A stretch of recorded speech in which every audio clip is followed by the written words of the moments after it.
Okay, I think I'm recording. I sure hope so. Hey, how is everybody doing? We're here again, and the topic of this week is the exciting world of municipal solid waste. Don't knock it till you hear it. It's actually quite interesting. Next week, we're doing the hazardous waste bit, which is why I call this part two. All right, so going to go ahead and get started. I do have my cockatiel who's been quite chatty. There he is. And so I'm competing with him, and my pug is next to me, and she's doing a lot of snorting and licking things. So it's kind of odd sounds, just as the disclaimer. All right, so we'll go ahead. Yes, you're a pretty bird. Okay, we're going to go ahead and get started. So yes, for this, we're just talking about municipal solid waste and the different aspects of it, what comprises municipal solid waste, what are the challenges of municipal solid waste, and what are the solutions to those challenges. But we're going to start out by you're environmental students, and I'm sure you've been for walks outside, whether it's just in your yard or in the woods or on the beach. And we see the legacy of what animals and plants leave behind. What are the wastes that they produce? And when I give this lecture in class, it depends on the mood I'm in or how much tea I've had, but sometimes I can get a little snarky with it. And I don't like to be that way, but I'll just kind of, just for the effect, I'll say, oh my gosh, look at how terrible these filthy animals and all of the garbage they leave behind. Look at, there's footprints and there's poop and they are nests that they leave behind. Oh, and look, they chew on trees. Oh, it's so terrible. What are we to do with all of the legacies that these animals leave behind and the trail that is formed by those deer? Ugh, just terrible. Of course, I'm completely being facetious because plants and animals, and these are animal shots here, out in nature, they pretty much only leave behind their footprints. And, they pee and they poop and they die and they build nests and they make trails and chew on things, but that is their legacy. And then we get to people. We as people have learned to alter our environment and manufacture lots of things. And so unfortunately, this is our legacy. What wastes do we leave behind just by existing? And yeah, these are very distressing photos. I'm sure you will agree, as far as all of the garbage and the litter and the toxins that we leave in the environment that do enter biogeochemical cycles, just like what animals leave behind. But unfortunately, these are not natural to the environment, and the environment really isn't able to handle all of these wastes. So we come to this particular lecture. This litter, these wastes are harmful to not only the health of humans, which is very anthropocentric, but to the overall health of ecosystems, the plants and the animals that live there, as well as, it's not hyperbolic to say, the health of our planet. So what is the problem? And what are we going to do about it, or what should we do about it? What have we done? What works? What doesn't work? Etc. So we are limiting this week to what we say municipal solid waste. That's what you would throw away in the garbage. Um, Whether it is from your own home and your own garbage, or your workplace, or construction sites, just what isn't used and then must somehow be disposed of. Now, we as humans do make a lot of municipal solid waste. In the US, it's 4.6 pounds per person per day, and that is a legacy that, we're number one. That's Americans make a lot of municipal solid waste per person, the most on any planet. And you can see that not too far behind is Iceland, and we go all the way down to Mexico. Now, what we do see actually, and we touched on this and we talked about the IPAT model, is the more affluent a society, the more stuff that they have, and then that just equates to more stuff that then gets thrown away or wasted or needs to be disposed of. Mostly what we have now is in our municipal solid waste is paper, and that's actually, we have been using less paper in the last decade, or we had been using less paper products in the last decade because so much of what we do now is virtual, on computers.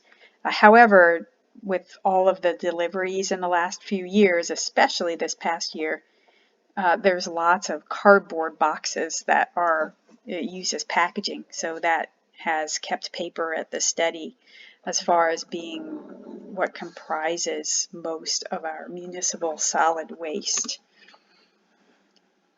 And so why are we continuing to make more municipal solid waste? Well, there's, lots of reasons for that.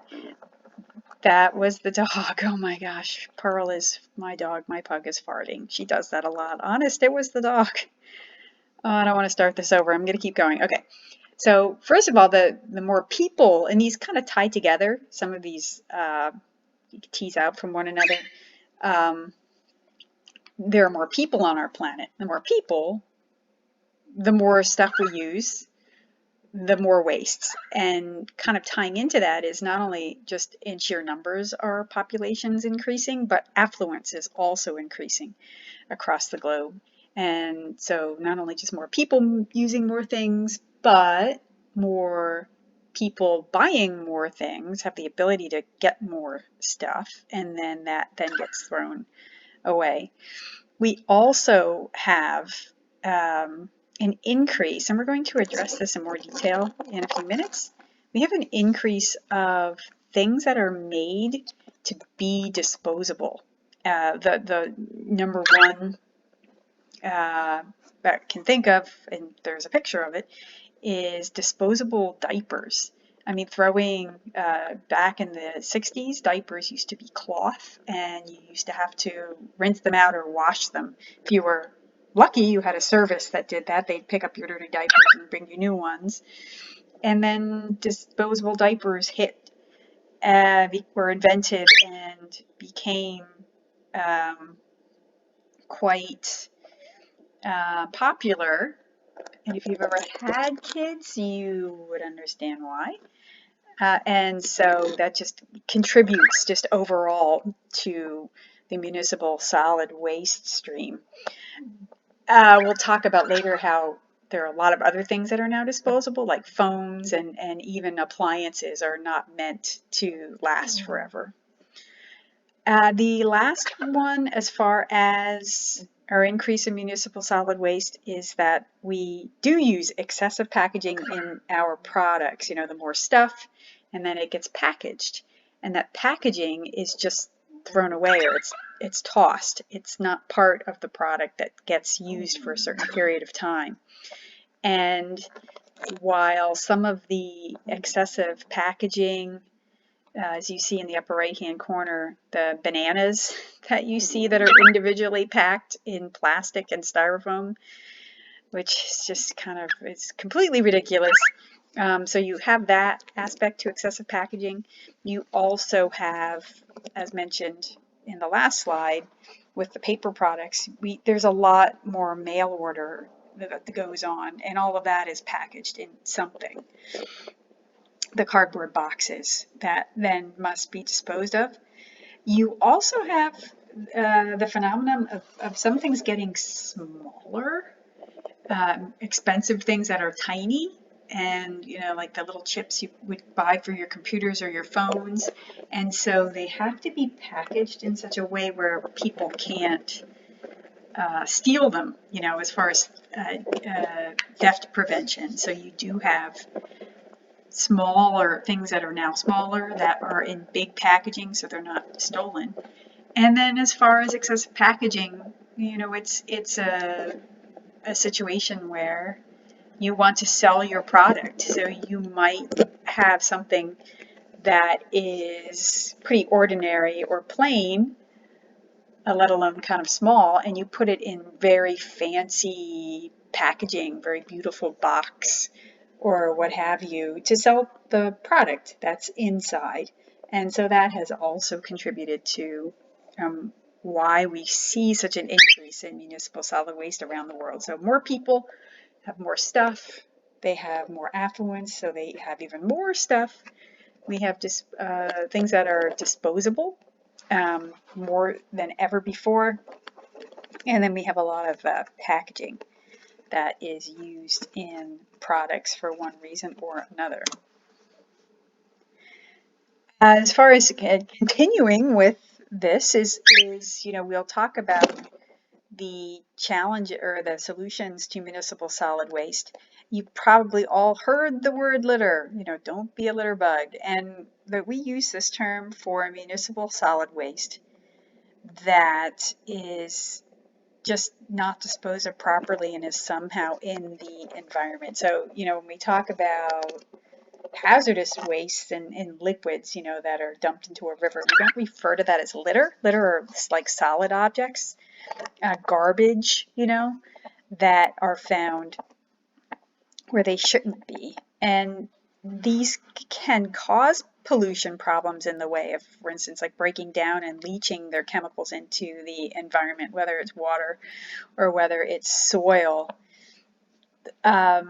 But it can also cause physical problems with the plants and the animals that live in areas where there is a lot of litter. You have, for instance, you see that the Great Pacific Garbage Patch, that's all of the plastics that are located in the Pacific Ocean that have washed from barges, from riverbeds, mostly at the coast of Eastern Asia as well as the Western United States, and gathers in the middle. They're floating around and gathers there. And animals actually eat some of these plastics. They mistake them for food. And you see in the bottom there's a necropsy of a shorebird or a seabird actually with plastic in its gut that killed the bird, and you have them actually feeding their young this plastic, which kills them as well. And you have animals getting entangled in this garbage in the water, but also on land. You have problems with litter in areas where you have infrastructure issues, where they just don't have the proper techniques put into place in order to collect people's garbage. So that can exacerbate the problem with municipal solid waste being in the wrong place with litter. You also can have issues where you might have infrastructure in place, but there might be some sort of a strike, or garbage just isn't able to get collected, and it becomes so apparent. Usually you don't think of municipal solid waste too much. You put it out to the curb and it gets collected, and it just goes someplace far away and you don't see it. It's when you have a breakdown in the system, like some sort of a worker strike, and then garbage piles up in the streets, or even if you live in a suburban or a rural area and they might miss garbage week or something, and garbage starts piling up on the curb. I think this is in France, the picture up in the upper right as well as the lower left, where I think the strike was maybe a month long, but that's just all the garbage that collected in the streets, all the litter. And then, oh no, don't get me started. As far as, you may have the proper receptacles in place and you may have the proper infrastructure, but people are just lazy, or they just don't care. And, throwing litter out your car windows, just littering anywhere I get to school early. It's not a common problem, but I do see it probably 2 or 3 times a week. Okay, it is a common problem. when I was going to school every morning, first thing, and you'd see litter in the parking lot. People who would dump their, fast food bags or whatever out of their car in the parking lot, just thinking someone else would clean up after them. Or people in public parks who just, throw their stuff on the ground, or you see them in the upper right hand corner. People who just throw their cigarette butts on the ground or on the beach. And it's so disheartening. People just don't care, or maybe people feel entitled that they just think that they can do that. I don't understand. But nonetheless, litter certainly is a big problem in some places, some places more than others, but and mostly due to lack of infrastructure, and or just disregard for taking responsibility. So then what are the solutions? Well, we have like all of the challenges that we have been discussing for the course. There are many solutions to these same problems. There just isn't one solution, there are many. Now this is the overview, and I'm going to go through these more specifically in the other slides. And this is just to show you that I think where the focus is for all of us when we were little and then growing up was recycling. You were golden if you recycled.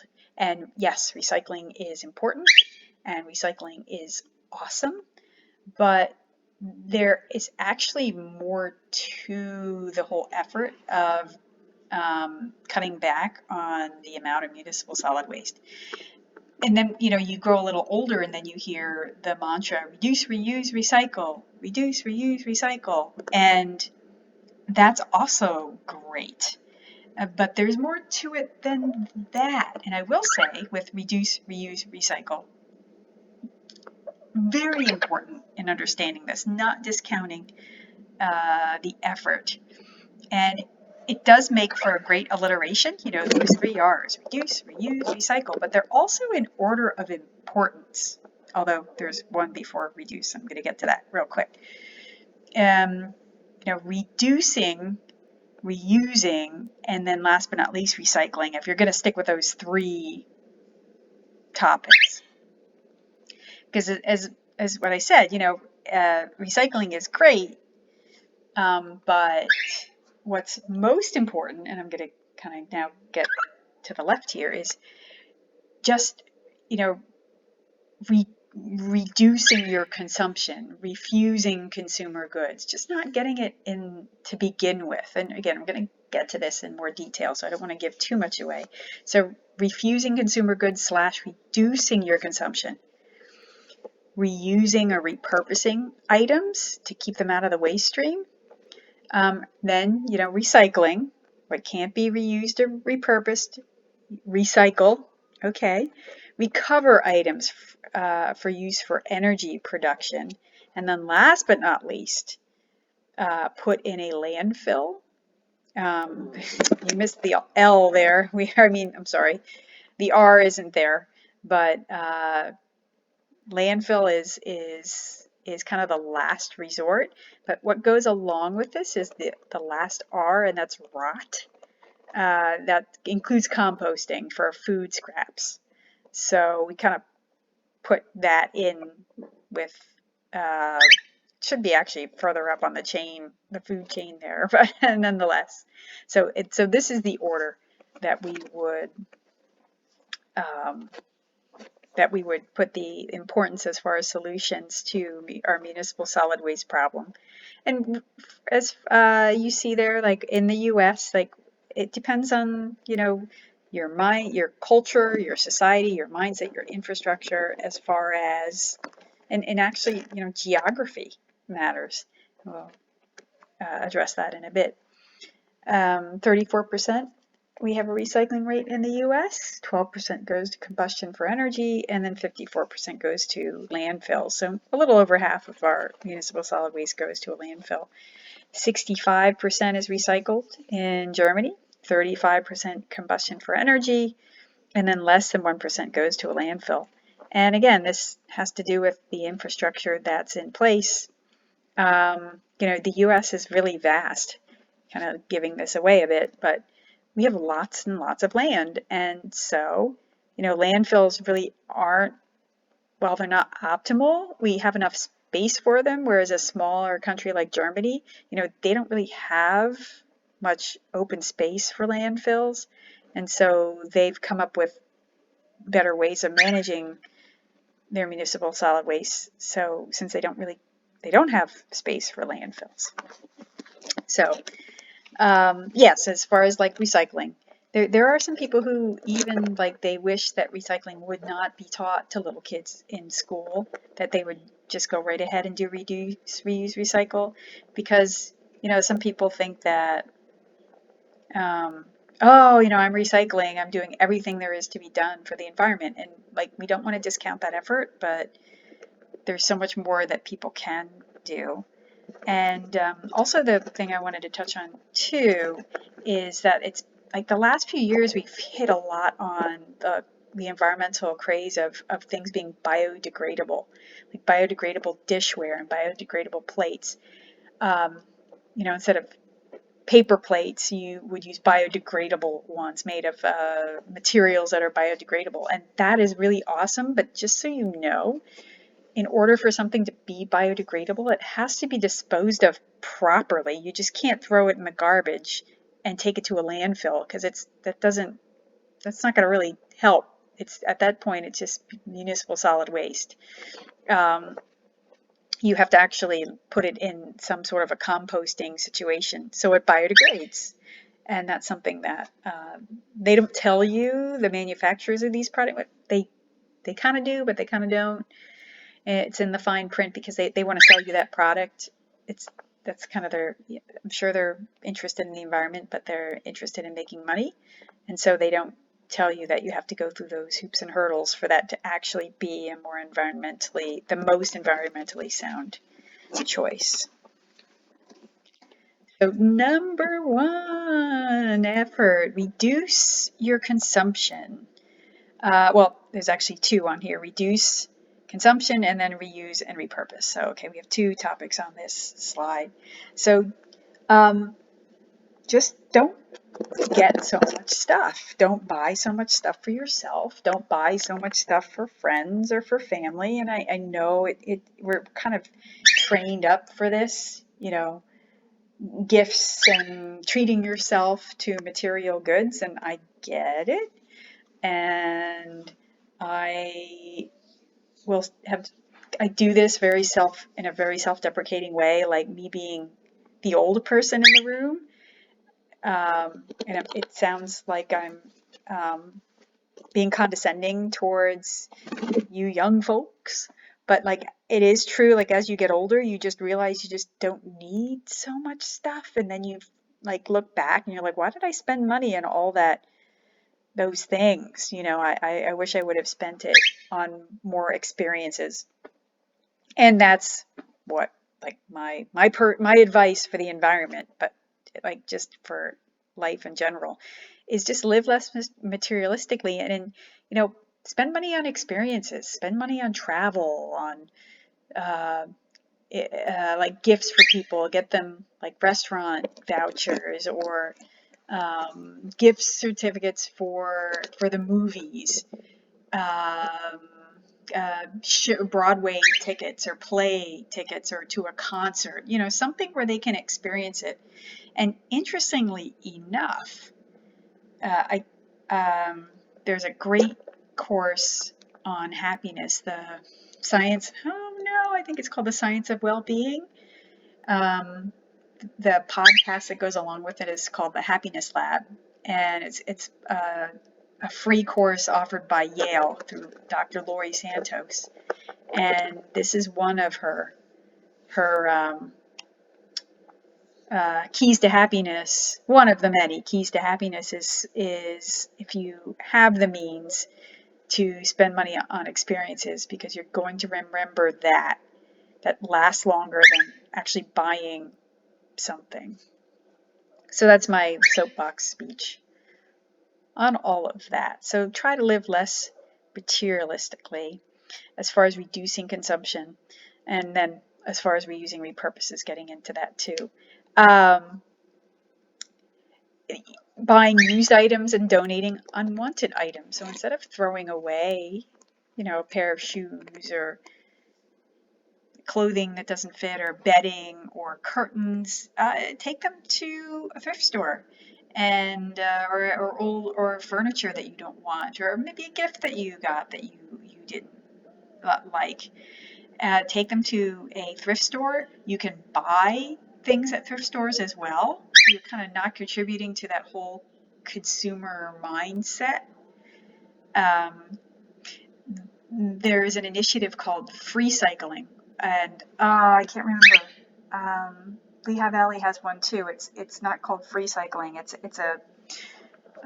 their websites and like listservs where you have something that you don't want and you're just going to give it away, and then you list it. Oh, free cycling. Yeah, you don't want that lamp anymore or that set of chairs.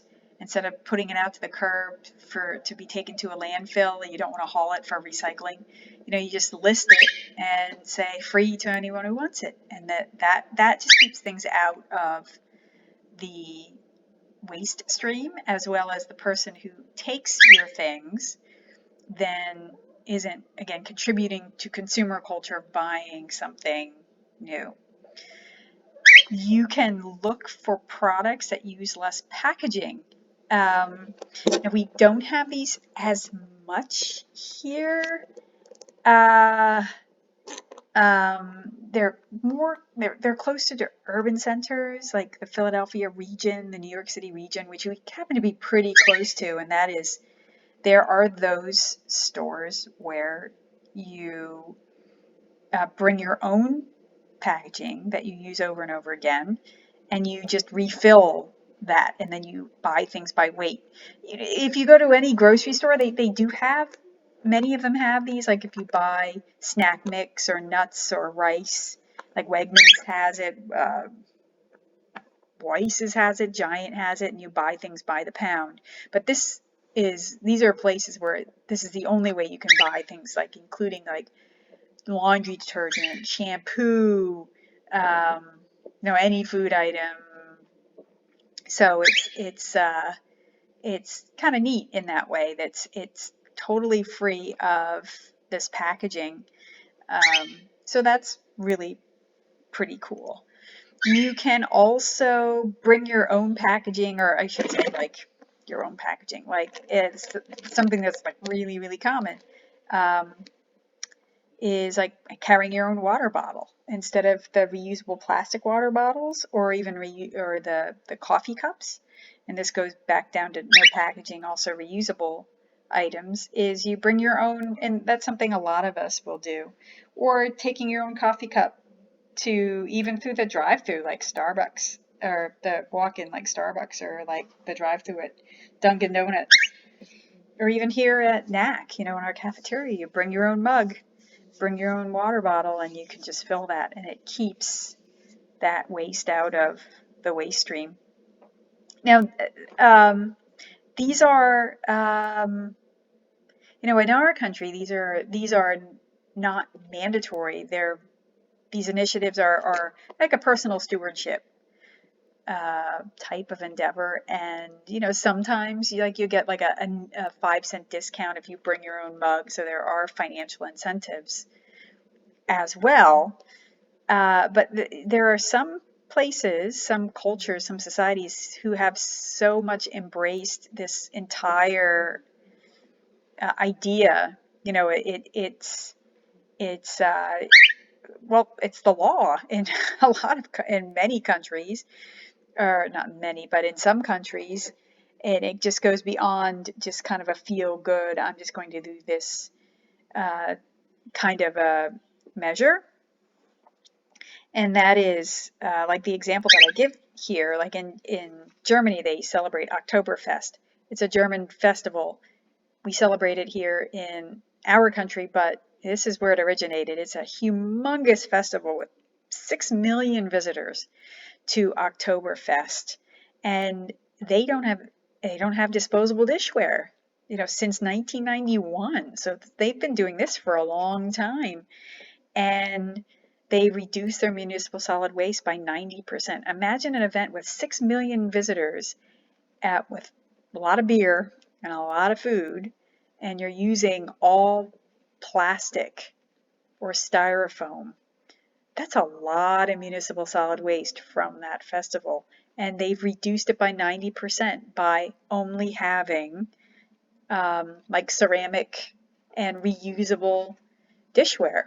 And, my nephew and his wife, my nephew was stationed in Germany like 10 years ago, and they were there for a few years, and they said that it was just really weird. And it's not just a big event like Oktoberfest, but even just the small street festivals in the town where they were stationed, they didn't have disposable dishware.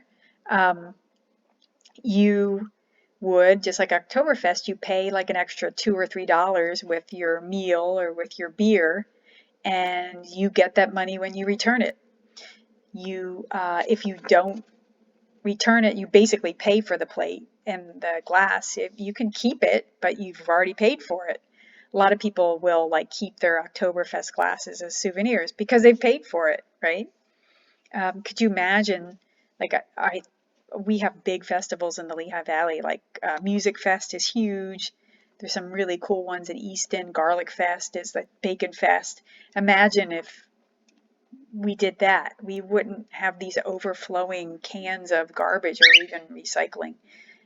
So it's pretty cool, but I don't think that would happen here. Time for us to change the culture, right? It's a little tough. Not that it can't be done and not that you shouldn't do it, but anyway. You also have choosing these reusable items. I do have up there I mentioned that before, like the reusable grocery bags, as well as the diapers.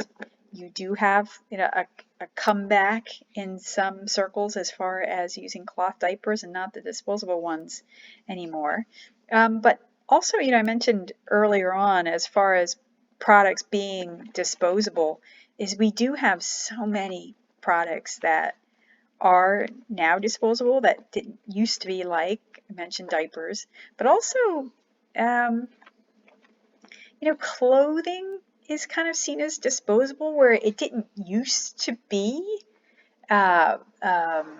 Appliances, phones are seen as disposable.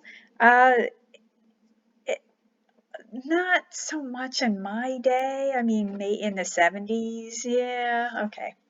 I was a kid in the 70s, a teenager in the 80s, which was awesome. But more of my parents, they were kids in the 50s, right?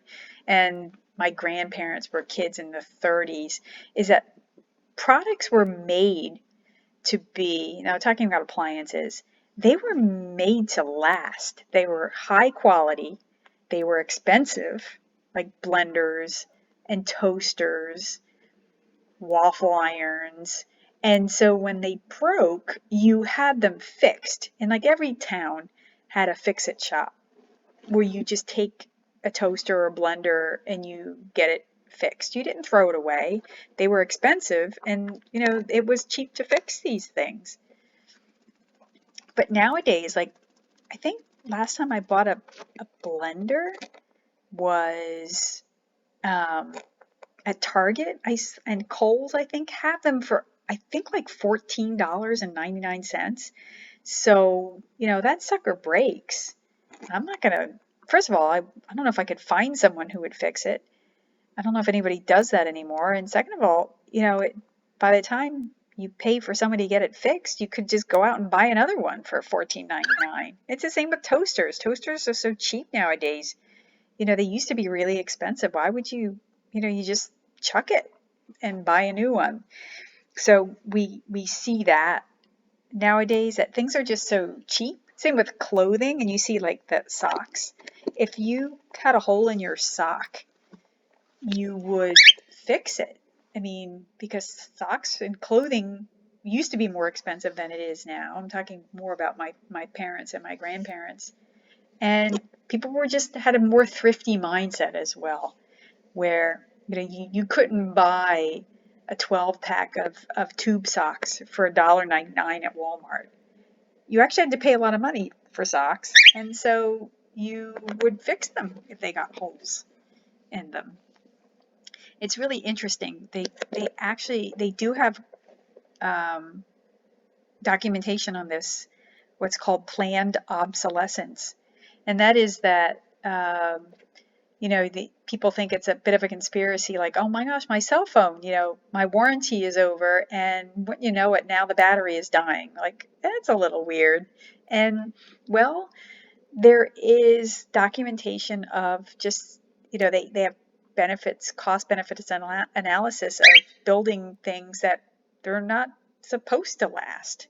They're supposed to break, so you buy another one.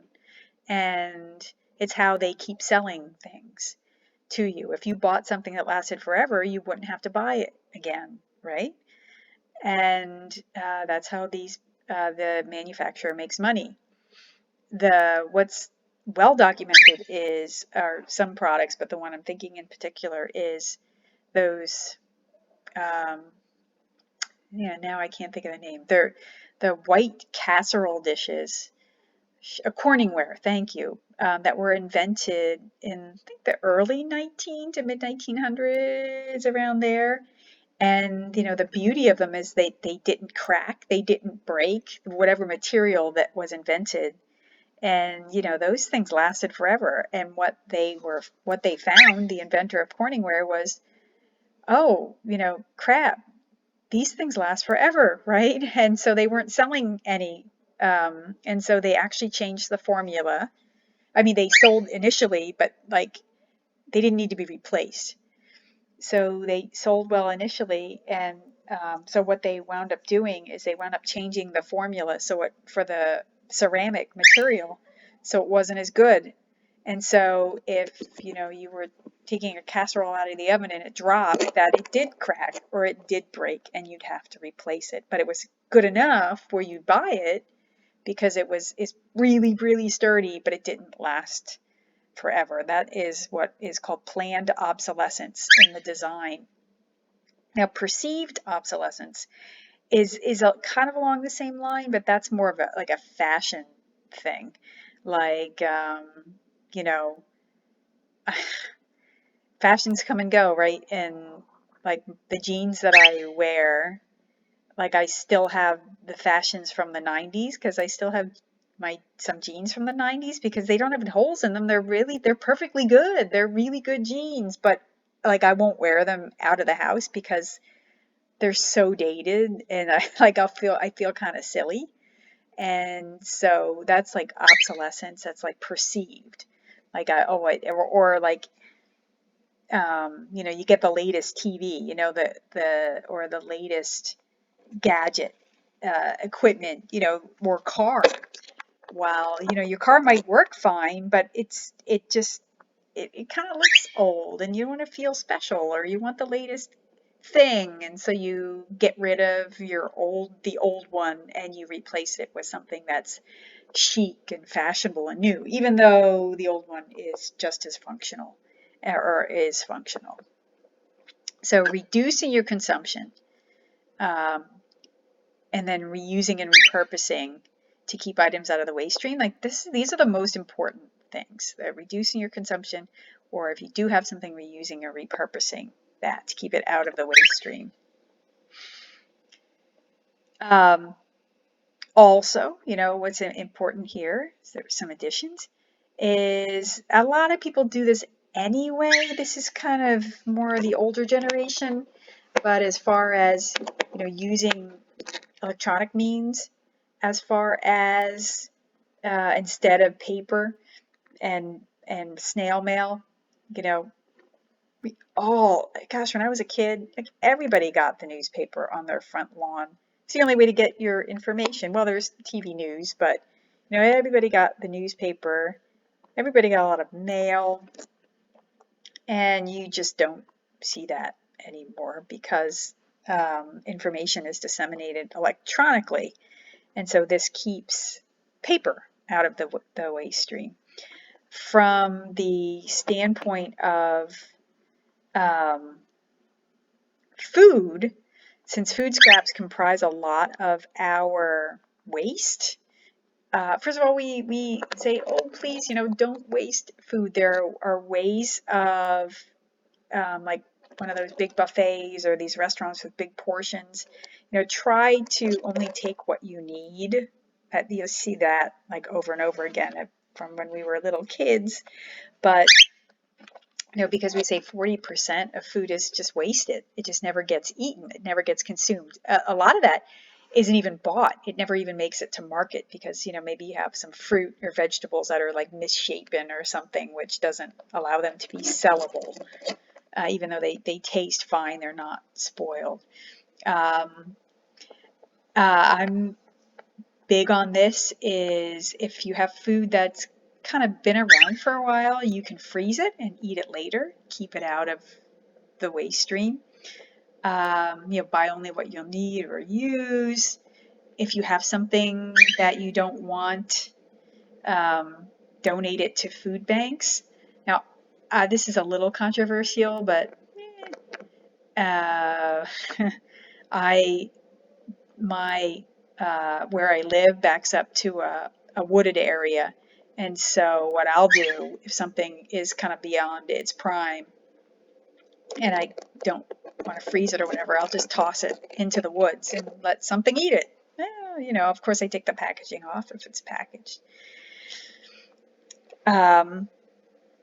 As far as if there is something that goes beyond that, composting is a great way to not have your food scraps go into the municipal solid waste stream. Now, depending upon where you live, even in our country, it depends on how much this is used to keep food scraps out of the waste stream. And food scraps basically is you have food, doesn't include meat. That's the dog. Oh my God, that's so gross. I'm so sorry. Crap. You have not meat and not bones or what have you, but most food scraps can get mixed with leaves or grasses, what we call like the browns.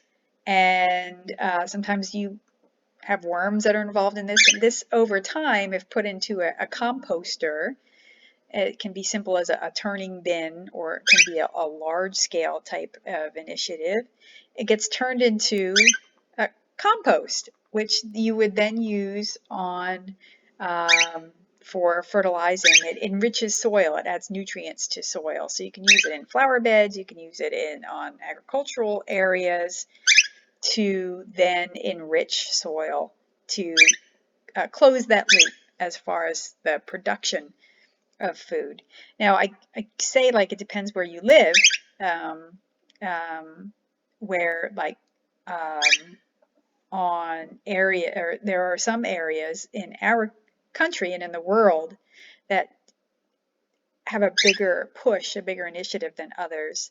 Like you see in the upper right-hand corner, as well as below that, these are areas of the country, actually the one, I'll just go through them, up in the upper right, I should say, and in the lower left, you have those areas that have curbside pickup of your food scraps for compost.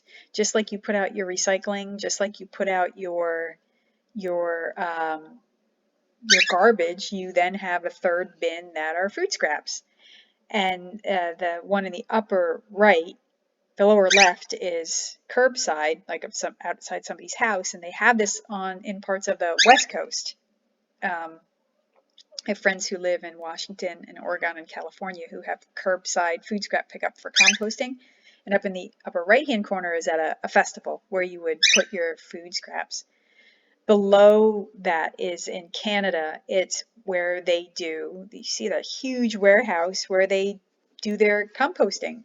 They pick up food scraps and they compost those, and they use that compost, again, to keep food scraps out of the waste stream. Here it's like hit or miss. In our part, and here in, I should say, the Lehigh Valley, we have had suggestions and those initiatives that attempt to have municipal composting centers where you can have curbside pickup, and these haven't really grown legs, but you can take your food scraps to certain compost areas. Now, the one that was supposed to be either in Easton, I can't remember if it's Hugh Park or Louise Moore Park. They're in vastly different locations in Easton, where they wanted to build a facility, and that hasn't caught on yet, but locally I know it, and I'm sure there are other places, but the one I can think of offhand is the Easton Public Market has an area where you can take your food scraps behind the market, and they go to get composted. I know some of the Starbucks and some of the private coffee shops will actually, it's a program called Grounds for Grounds, and they package the used coffee grounds. You can imagine they go through a lot of those, and people take them and then add them to the soil in their gardens because it enriches the soil in nitrogen. So that is pretty cool. Now we do get to recycling, and recycling, it can't be dismissed. As mentioned, it's a very important endeavor. Here our rate is around 34%. In other parts of the country, it's not as high. It's a kind of an infrastructure and then a cultural mindset. 40% or more on the West Coast and parts of the East Coast and parts of the middle of the state, where we see 30 to 39%. Here at school, NCC has a recycling rate of, I think it's up to 42% now. So we're better than the national average, which is go us. That's cool. We also do have a composting program. I forgot to mention in the previous slide, where we don't have, we tried to kick off the ground as far as composting from the cafeteria. It's been tried to get that in for the past few years. I know Lafayette College does this, and they have for years. They have big composting bins, and they compost all of their scraps from their cafeteria. We use the scraps from our food culinary program. We use those food scraps, and we use them in our East 40 garden. So that's pretty cool. Anyway, back to recycling. So recycling, those items which can be recycled are turned into other products. And I should say too, other parts of the world have recycling rates up to like 85, 90%. So in the US, we have 34% recycling rate. It's not because things can't be recycled. It's just the will and infrastructure to do so. It keeps materials out of the waste stream. It saves energy. For instance, recycling of metals, 95% less energy to recycle aluminum than to mine it, creates jobs here in the United States. There's a really cool initiative called landfill mining, where some of these items are so valuable, like a lot of the metals, for instance, that people have businesses where they open up landfills and they remove, like landfills that have been closed for decades, and they take the metal out and then they recycle it, because it's cheaper to do that than to actually like have a traditional mine where you're mining for these metals. Then, if you can't do any of this, recycling, you can burn municipal solid waste. It as far as these initiatives, these waste to energy initiatives, these haven't caught on so much in this country. Again, landfills are plentiful and they are cheap. But from the standpoint of an energy acquisition, basically the way energy is produced is by creating heat or steam by burning something to turn a turbine, which creates energy. And you can burn coal, or you can burn oil or natural gas, or you can burn trash. And these waste to energy plants, which use trash to produce energy, are used pretty extensively in other countries. Like Denmark burns 80% of their municipal solid waste. 25% of the heat and electricity for the whole country is generated by the garbage. They even have to import garbage sometimes to keep these waste to energy plants going. Reduces the amount of the bulk of trash, and then all you have to take to a landfill is just the ash that is left behind. These can be challenging. I mean, they're very expensive to build, and they tend to be in areas like nobody wants them. Remember the whole NIMBY acronym, not in my backyard? I recall that Allentown was going to build a waste to energy plant, and it was ultimately turned down by the people who lived around it because it was it was put in a part of Allentown where there is not much wealth, and the neighbors did not want that as much as people in the environment said this is great, keep it out of landfills and produce energy. It was ultimately because the people who said that just didn't want it in their backyard, so it just didn't wind up happening. You have trucks going in and out of the areas at all times of the day or night, garbage trucks, and there can be a smell, with any time you're hauling garbage. And although it is managed, as we learn through air pollution endeavors or reducing the amount of air pollution, is that you can have environmental problems with air pollution with burning trash, but there is the equipment that can be put into place to reduce that significantly. And then you have landfill. This is it. Last but not least, you've got landfills. And if it has to be disposed of and there's no other way for municipal solid waste, we bury it in the ground. Now, before laws and legislations were put into place, we used to just dig a hole and then chuck it in, which, yeah, that doesn't happen anymore in this country. There's a lot of problems with that approach, not just siting issues and smell, but contamination of groundwater was a problem. Litter, just blowing the trash around, a big problem. And so as far as our modern landfill, we have, of course, there is a big hole in the ground, but it's lined with several layers of very thick material that keep all of the leachate, that's the liquid portion of trash, from soaking into the ground underneath and getting into the water table. You have pipes that run on the bottom of the landfill that actually collect that liquid, the leachate, and take it to generally to the leachate collection pipes to a wastewater treatment plant. You also then have pipes that are put vertically into landfills because there are gases that are produced, methane, when you have decomposition of garbage, and that methane has to escape somehow, or else a landfill will just bubble up, right? And they've actually learned to take this methane gas and produce energy out of it. It's a landfill gas, actually, methane. So there are those endeavors, which is actually pretty cool.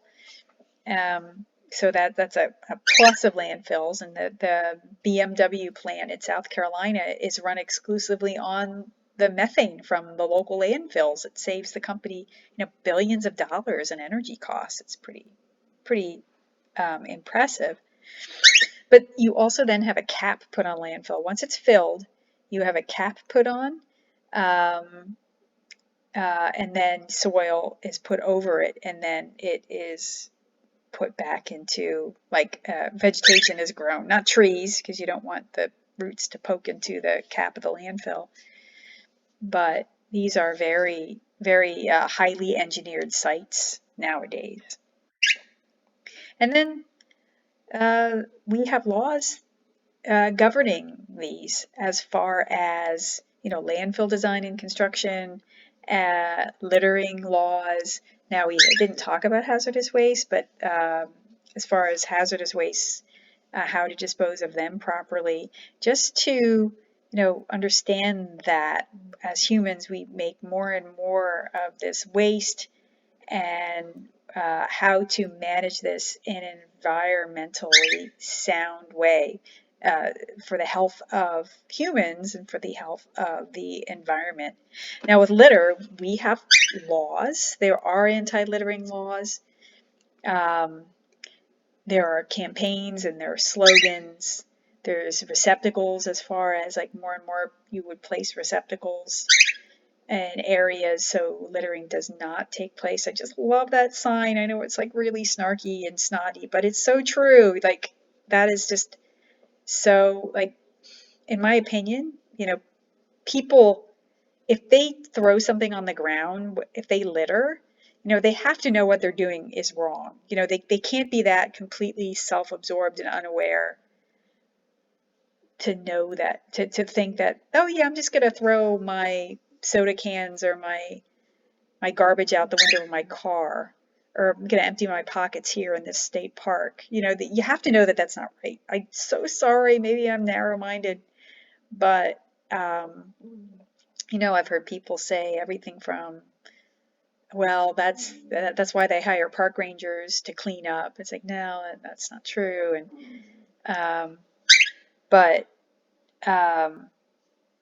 definitely these campaigns have hopefully, been somewhat successful, as we see, as far as trying to educate people on that. And, we see that every once in a while. And the big thing are cigarette butts. Smoking is down significantly, the amount of people who smoke, but, when they prohibit smoking in beaches, like the beaches in New Jersey. I remember they just did that a few years ago, and there was such an uproar about my personal rights, and you can't tell me I can't smoke. And then in the state parks, oh my God, or national parks, what do you mean I can't smoke in a state park? It's my right. I'm allowed to smoke. And some of it is environmental, or I should say human health concerns, in the way that you shouldn't subject someone to secondhand smoke. If someone isn't smoking, they shouldn't be subjected to your smoke, I should say. Like, inside of a building, people are like, I'm outside, why can't I smoke? And most of the reason is because, and I can't speak for all smokers, but, that beaches were like gross. They were like freaking ashtrays. They would just, like, put their cigarettes out in the sand on the beach and not clean up after themselves. And same in state parks. People would smoke and they'd throw their butts on the side of the trail. It's gross. I mean, it's just kind of like, really? I mean, are you that lazy and sloppy and ignorant where you can't just, like, not throw your butts out? Ugh. Anyway, so there is that. So that okay. I'm sorry. I'll get off my soapbox again. But anyway, so these are the solutions to municipal solid waste. There are lots of them, and it definitely is stewardship. Plays a big role. Personal responsibility plays a big role in reducing municipal solid waste. Next week, we will talk about hazardous wastes and what to do about that. All right. Hope everyone's doing all right. Take care, guys. Bye.